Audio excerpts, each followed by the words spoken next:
इस सेगमेंट में हम लोग डिस्कस करने वाले हैं कुछ मोस्ट इंपॉर्टेंट एमसीक्यू टाइप के क्वेश्चंस और उसके आंसर्स। ये जितने भी क्वेश्चंस हैं ये आपके बीएससी फोर्थ सेमेस्टर फिजिक्स का जो पेपर है perspective of modern physics and basic electronics, तो पार्ट बी जो बेसिक इलेक्ट्रॉनिक्स है उसमें जो यूनिट नंबर 5 है जिसका नाम ट्रांजिस्टर बायसिंग है, उसी यूनिट से यानी यूनिट नंबर 5 से ही ये सारे क्वेश्चंस रिलेटेड हैं। यूनिट नंबर 5 के जितने भी थ्योरी के लेक्चर्स हैं वो सारे कवर करा दिए गए हैं। वो आप लोग इसी चैनल के प्लेलिस्ट में जाके चेक कर सकते हैं। वहाँ बीएससी फोर्थ सेमेस्टर फिजिक्स का यूनिट नंबर 5 के नाम से प्लेलिस्ट बना हुआ है। वहाँ पे इस यूनिट के जितने भी थ्योरी के लेक्चर्स हैं वो सारे वहाँ पे दिए गए हैं। आप लोग उन लेक्चर्स को देखने के बाद ही ये एमसीक्यू टाइप के क्वेश्चंस की जो सीरीज है इसको आप देखिएगा। इससे आपको क्वेश्चंस बहुत अच्छे से समझ में आएंगे और आपका सारा कॉन्सेप्ट क्लियर हो जाएगा। ठीक है। और एक बात और बता दूं कि वैसे तो हमारे सारे क्वेश्चंस जो होंगे एमसीक्यू टाइप के वो हिंदी और इंग्लिश यानी बाइलिंगुअल होंगे, लेकिन आज ये जो क्वेश्चंस अवेलेबल है वो केवल इंग्लिश में है।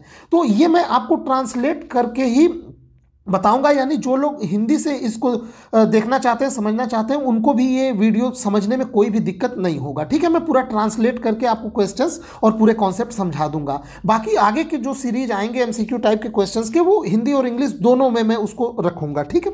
तो शुरू करते हैं हम अपने इस लेक्चर को। और ये यहाँ पे ही ये पहला क्वेश्चन है, voltage gain of emitter follower, यानी जो इमिटर फॉलोअर जो सर्किट है उसका वोल्टेज गेन क्या होता है। देखिए जस्ट जो इसका पिछला वीडियो था उसमें इमिटर फॉलोअर सर्किट के बारे में बताया गया था, यानी यूनिट नंबर 5 का जो थ्योरी लेक्चर में जो लास्ट वीडियो था, जो लास्ट टॉपिक था, वो इमिटर फॉलोअर सर्किट से ही जुड़ा हुआ था। यानी इमिटर फॉलोअर सर्किट के बारे में उसमें डिटेल में समझाया गया था। तो आप लोग पहले ये देखने से पहले एक बार वो जरूर वीडियो देख लीजिए ताकि आपको अच्छे समझ में आए। ठीक है। आगे बढ़ते हैं।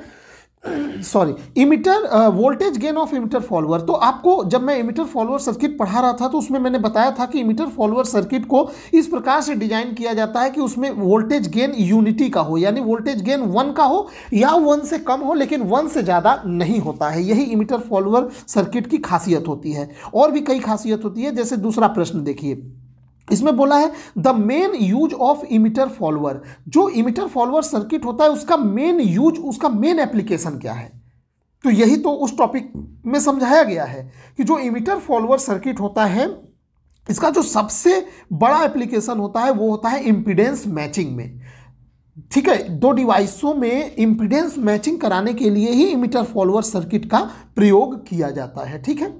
आगे बढ़ते हैं अगले क्वेश्चन की ओर। मैं इसमें काफ़ी डिटेल में नहीं समझाऊंगा क्योंकि ऑलरेडी जब मैं पढ़ा चुका हूं, जो लोग थ्योरी का वीडियो इमिटर फॉलोअर का देखे होंगे उनको ये सब बिल्कुल क्वेश्चंस तुरंत ये कर लेंगे। अब मैं यहाँ दोबारा बताऊंगा तो पहले तो उनके लिए वीडियो बोरिंग हो जाएगा और ये भी वीडियो लेंदी हो जाएगा, जो कि सही नहीं है। ठीक है। मैं ये मान के चल रहा हूँ कि आप लोग थ्योरी के सारे वीडियोज़ देखे हुए हैं। नेक्स्ट है question number 3, the characteristics of emitter amplifier. ये कॉमन इमिटर एम्पलीफायर का क्या कैरेक्टरिस्टिक्स होता है ये कहना चाह रहा है। तो इसमें याद रखिएगा फेज रिवर्सल। फेज रिवर्सल इसका मेन एक कैरेक्टरिस्टिक्स होता है कॉमन इमिटर एम्पलीफायर में। ठीक है। आगे बढ़ते हैं। नेक्स्ट है क्वेश्चन नंबर 4। क्वेश्चन नंबर 4 में बोला जा रहा है for transistor biasing the stability factor. तो ये स्टेबिलिटी फैक्टर वाले थ्योरी के लेक्चर में आपको मिल जाएगा। बहुत ही इंपॉर्टेंट वो लेक्चर है स्टेबिलिटी फैक्टर का। तो स्टेबिलिटी फैक्टर सभी लोगों को पता होना चाहिए कि स्टेबिलिटी के फैक्टर का फॉर्मूला होता है एज equal to change in collector current बटे change in reverse saturation current या लीकेज करंट। ठीक है। यानी इसका जो सही आंसर होगा वो बी पार्ट हो जाएगा। ध्यान रहे इसके साथ जो मैं आंसर सेलेक्ट किया हूँ, आंसर जो आपको लास्ट में मिलेगा उसमें ए पार्ट दिया है जो कि गलत है। इसका सही आंसर होगा बी पार्ट। ठीक है ना।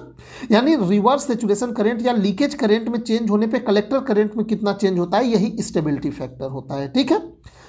और आप लोग कमेंट में करके बताइएगा कि स्टेबिलिटी फैक्टर की आइडियल वैल्यू कितनी होनी चाहिए। नेक्स्ट है stability factor for base register bias is nearly, यानी बेस रजिस्टर बायस यानी फिक्स्ड बायस में स्टेबिलिटी फैक्टर का मान कितना होता है। तो ये आपको फिक्स्ड बायसिंग में बताया गया है, उसका स्टेबिलिटी फैक्टर कैलकुलेट करके दिखाया भी गया है कि जो स्टेबिलिटी फैक्टर आता है वो β+1 आता है फिक्स्ड बायस के लिए। ठीक है। जिसको बेस रजिस्टर बायस भी कहते हैं।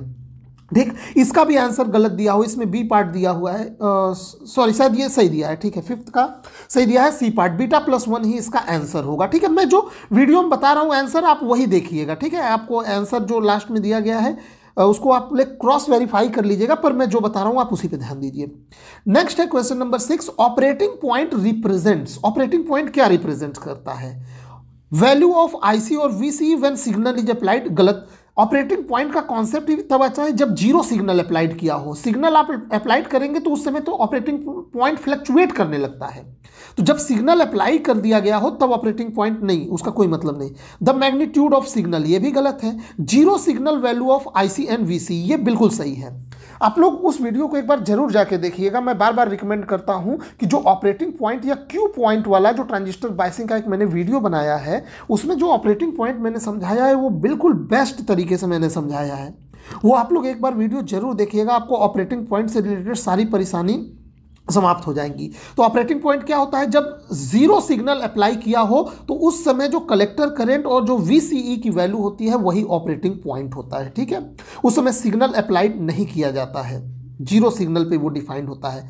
नेक्स्ट है क्वेश्चन नंबर 7। क्वेश्चन नंबर 7 है the point of intersection of DC and AC load line represents. वो ऑपरेटिंग पॉइंट को रिप्रेजेंट करता है। हालांकि DC और AC लोड लाइन मैं वहां पे नहीं पढ़ाया हूं, ये आगे जब टॉपिक आएगा तो ये अभी आएगा, आगे टॉपिक है ये, जब आएगा तो वहां पे DC और AC लोड लाइन पढ़ाऊंगा। बस इतना जानिए कि DC और AC लोड लाइन का जो इंटरसेक्शन होता है, जब ग्राफ पे आउटपुट कैरेक्टरिस्टिक ग्राफ पे जहां पे वो काटते हैं वही ऑपरेटिंग पॉइंट होता है। ठीक है, नेक्स्ट क्वेश्चन की ओर बढ़ते हैं। क्वेश्चन नंबर 7 के बाद क्वेश्चन नंबर 8 है। यहां पे देखिए क्वेश्चन नंबर 8 है for proper operation of transistor is collector should have. तो ये सभी लोग जानते हैं कि ट्रांजिस्टर के प्रॉपर ऑपरेशन के लिए इमिटर जंक्शन हमेशा फॉरवर्ड बायस में जुड़ा होना चाहिए और कलेक्टर जंक्शन हमेशा रिवर्स बायस में होना चाहिए। तो इसमें कलेक्टर को बोला जा रहा है, तो कलेक्टर किस में होना चाहिए? प्रॉपर रिवर्स बायस में होना ही चाहिए, तभी ट्रांजिस्टर काम करेगा। यानी इसका जो सही आंसर हो जाएगा वो बी पार्ट हो जाएगा। क्लियर हो गया?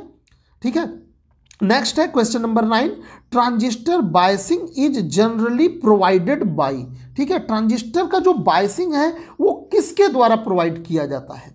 ठीक है, वो किसके द्वारा प्रोवाइड किया जाता है? पहला ऑप्शन है बायसिंग सर्किट, दूसरा बायस बैटरी, तीसरा डायोड। देखिए डायोड तो होगा नहीं, बायसिंग जो है वो ट्रांजिस्टर का बायसिंग वो तो बायसिंग सर्किट से ही प्रोवाइड किया जाता है। ठीक है, तो इसका सही आंसर हो जाएगा बायसिंग सर्किट। बायस बैटरी अपने आप में केवल अकेले बायसिंग कभी नहीं कर सकता। बैटरी का यूज होता है बायसिंग में ट्रांजिस्टर के, बट केवल बैटरी से ट्रांजिस्टर का बायसिंग हो जाए ये नहीं हो सकता। ठीक है, तो बायसिंग सर्किट में रेजिस्टेंस हो गया, कैपेसिटेंस हो गया, बैटरी, इन सभी का यूज करके ट्रांजिस्टर की बायसिंग की जाती है। नेक्स्ट है question number 10, for faithful amplification bye silicon transistor circuit the value of BE। Base से इमिटर का जो वोल्टेज है वो लगभग 0.7 इलेक्ट्रॉन वोल्ट होना चाहिए। ये ट्रांजिस्टर के बेसिक्स में आपको पढ़ाया जाएगा, अभी पढ़ाया गया है। नेक्स्ट है क्वेश्चन नंबर 11। क्वेश्चन नंबर 11 में बोला जा रहा है the ideal value of stability factor. देखिए अभी मैंने कमेंट में आपको पूछा था कि स्टेबिलिटी फैक्टर का आइडियल वैल्यू क्या होता है, तो याद रखिए स्टेबिलिटी फैक्टर S का मान किसी सर्किट के लिए जितना कम होगा उतना ही अच्छा होगा। अब कम से कम कितना हो सकता है? तो स्टेबिलिटी फैक्टर का मान मिनिमम 1 हो सकता है, इससे कम नहीं हो सकता। यानी इसका सही आंसर हो जाएगा सी पार्ट। मिनिमम में 0 मत लगा दीजिएगा, स्टेबिलिटी फैक्टर का मिनिमम मान ही 1 होता है, इससे ज़्यादा हो सकता है। तो स्टेबिलिटी फैक्टर का मान 1 से जितना ही ज़्यादा होगा वो सर्किट उतना ही खराब होता जाएगा, उसकी स्टेबिलिटी बिगड़ती जाएगी। अगर 1 है तो सबसे बेस्ट सर्किट है। क्लियर हुआ? नेक्स्ट हम लोग क्वेश्चन की ओर बढ़ते हैं। Question number 12, emitter follower is a. ठीक है, इमिटर फॉलोअर से देखिए अगर आपके एग्जाम में MCQ पैटर्न पे आपका एग्जाम होगा, आपके सेमेस्टर का 4th सेमेस्टर का, या जो आपका जब मिड टर्म होगा तो उसमें MCQ टाइप के ही क्वेश्चन पूछे जाएंगे।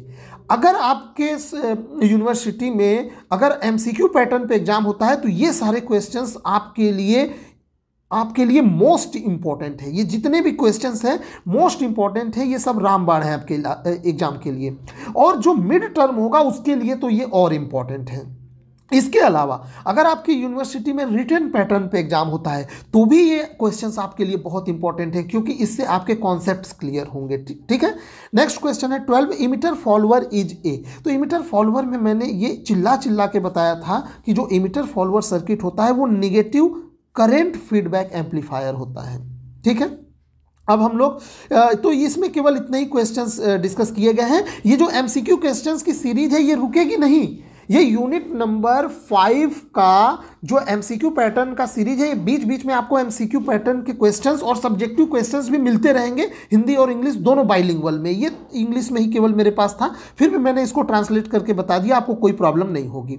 हाँ, जो लोग इसका आंसर चाहते हैं, ये आंसर दिया हुआ है, लेकिन 1-2 आंसर्स इसमें गलत दिए हैं, तो आप लोग उसको करेक्ट कर लीजिएगा। जो मैं वीडियो में बताया था वही इसका सही आंसर है। ठीक है, वीडियो देखने के लिए आपका बहुत बहुत धन्यवाद। मिलते हैं किसी नेक्स्ट वीडियो में।